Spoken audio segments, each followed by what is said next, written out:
To, kar želimo v prihodnosti, v obliki zakonodaje seveda, ali pa spreminjanja zakonodaje doseči, je, da bi tako prostovoljcem, vsem, ki bi imeli status reševalca seveda, stimulirali, torej da bi jih stimulirali tako v materialnem smislu, kot tudi v smislu njihove osebne motivacije.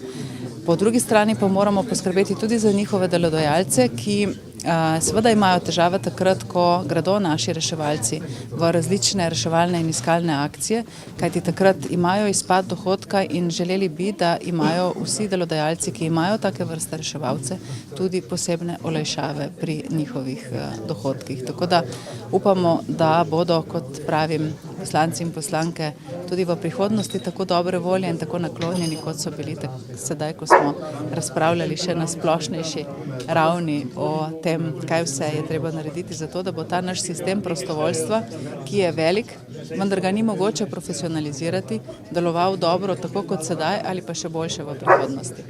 Našim zelo uspešnim tekmovalcem na 15.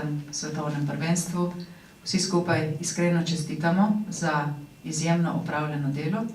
Zahvaljujemo se vam za ves vaš trud v preteklosti in želimo si, da bi lahko računali na vas vselej, ko bo ogroženo človekovo življenje te države.